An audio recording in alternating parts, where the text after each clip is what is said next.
জলাতঙ্ক রোগীর মতো ইসলাম আতঙ্কে তারা ভুগতে থাকে। কথা বলেন ঠিক কিনা? আমরা দেখি না? যেমন দেখেন, আমরা মাঝে মাঝেই দেখছি যে ধর্মের কথা শুনলে পরে, কোরআনের রাজনীতির কথা শুনলে পরে এক শ্রেণীর নামধারী মুসলমান জাহান্নামের কীট মুনাফিকগুলির শরীরে জলাতঙ্ক রোগীর মতো ইসলাম আতঙ্কে তখন তারা ভুগতে থাকে। তাদের ধারণা হচ্ছে যে ধর্ম থাকবে শুধুমাত্র মসজিদ আর মাদ্রাসাতে, দেশ চালাবো আমরা। কারণ কোরআন দিয়ে একটা দেশ চলতে পারে নাকি?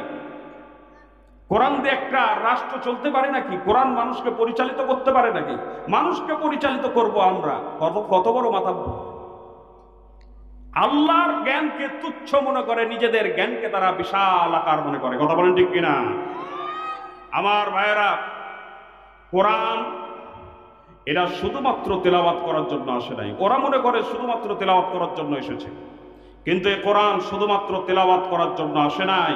এ কোরআন এসেছে মানুষকে অন্ধকারের পথ থেকে মুক্ত করে আলোর পথে পরিচালিত করার জন্য। এ কোরআন এসেছে মানুষকে মানুষের গোলাম থেকে, গোলামের জিনজির থেকে মুক্ত করে পরস্পরের প্রতি ভাই ভাই সম্পর্ক করে এক আল্লাহর গোলাম বানানোর জন্য। কথা বলেন ঠিক কিনা?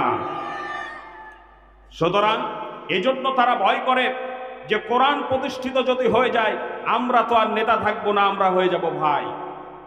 ওরা আমাদের গোলাম হবে না, ওরা হবে আমাদের ভাই। আমাদের আইন দিয়ে দেশ চলবে না, কোরআনের আইন দিয়ে দেশ চলবে। মানুষের হক মারবো কেমনে? দুর্নীতি করে বেগম পাড়াতে বাড়ি করব কি করে? সুতরাং কোরআনকে ঠেকাও। আমার ভাইয়েরা, ওরা এই কোরআনের বিরোধিতা ওরা জেনে বুঝে করে।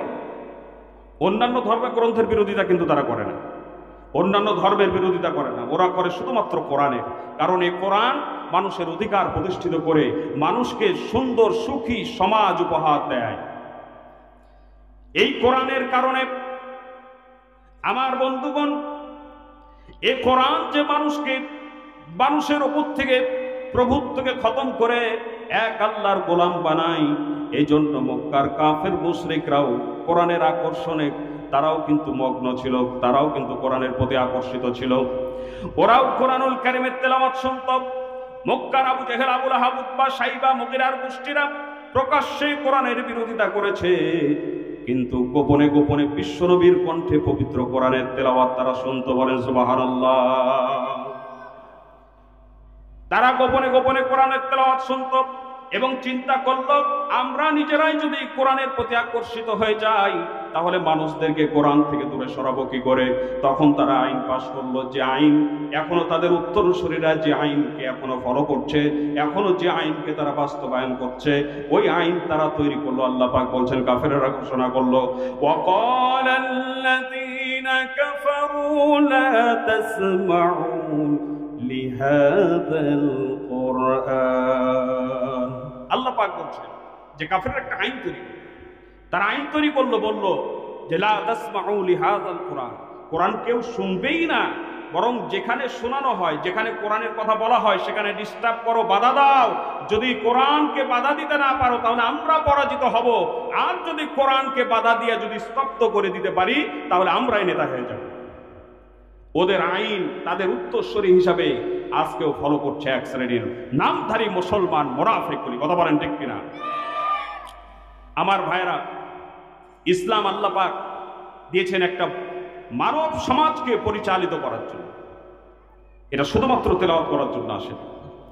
সেই জাহিলি যুগের দিকে তাকান, যেই জাহিলি যুগে মানুষেরা মানুষের রক্ত নিয়ে ছিনিমিনি খেলতো, নারীদের ইজ্জত নিয়ে ছিনিমিনি খেলতো, মানুষের জীবনের কোনো দাম ছিল না। সেই জাহিলি যুগে যখন কোরআন আসলো, এ কোরআনকে নবীজি করলেন সংবিধান, এ কোরআন দিয়ে রাষ্ট্র পরিচালনা করলেন। অবস্থা এমন হলো, কোরআন প্রতিষ্ঠিত হওয়ার কারণে যারা মানুষের রক্ত নিয়ে হোলি খেলতো, তারা মানুষের রক্তের পাহারাদার হয়ে গেল। যারা নারীদের ইজ্জত নিয়ে ছিনিমিনি খেলতো, তারা নারীদের ইজ্জতের পাহারাদার হয়ে গেল। মানুষ যেখানে ঘরের দরজা বন্ধ করে ঘুমাতে পারত না, সেখানে মানুষ ঘরের দরজা খুলে ঘুমাবার সুযোগ পেয়েছিল। নবীজি বললেন, খৈরুল কুরুনি করনি, সর্বশ্রেষ্ঠ যুগ হচ্ছে আমার যুগ। সুবহানাল্লাহ। সুতরাং যারা কোরআনের রাজনীতি মানে না, কোরআনের রাজনীতি নিজেরাও করে না। আপনাকে বলি না যে আপনি একটা রাজনৈতিক দল যেটা আছে ওটার দল আপনি করেন, আপনার দলকে আপনি ইসলামিক দল বানিয়ে দেন। কথা বলেন ঠিক কিনা? আপনারটাকে আপনি ইসলামিক দল বানিয়ে দেন, কারণ আপনি মুসলমান। কিন্তু ওরা নিজেরাও ইসলামের পথে চলবে না, অন্যদেরকেও চলতে দেবে না। এদেরকে বলা হয় তাগুত। এদের বিরুদ্ধে সমস্ত নবীরা দাওয়াত দিয়েছে। এদেরকে বর্জন করার জন্য সমস্ত নবীদের দাওয়াত ছিল।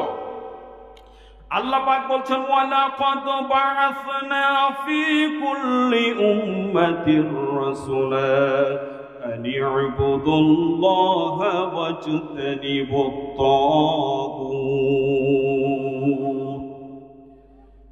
ওয়ালাকাদ বাআসনা ফি কুল্লি উম্মাতির রাসূলা, এমন কোন জাতি নাই, এমন কোন দল নাই যেই জাতির কাছে আমি নবী প্রেরণ করি নাই। নবীরা গিয়ে তাদের জাতিকে কথা বলে দাওয়াত দিয়েছেন, আনি আবুদুল্লাহ, আল্লাহর ইবাদত করো, ওয়াজতানিবুত তাগুত, তাগুতকে পুরোপুরি ভাবে বর্জন করো। সমস্ত নবী দাওয়াত ছিল এটা। তাগুত কি? তাগুত ওই শক্তিকে বলা হয় যে শক্তি নিজে আল্লাহর হুকুম মানে না, অন্যরাও যেন মানতে না পারে সেজন্য বাধা প্রতিবন্ধকতা তৈরি করে।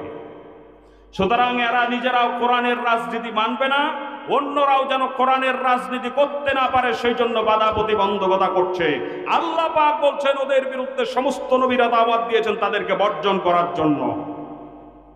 সুতরাং আমাদেরকে ইসলামের পথে আসতে হবে, কোরআনকে মেনে চলতে হবে। কোরআন এসেছে আমাদেরকে পরিচালিত করার জন্য। আল্লাহ পাক যেন আমাদের সকলকে সে তৌফিক দান করেন। আমরা সকলে বলি আল্লাহুম্মা আমিন।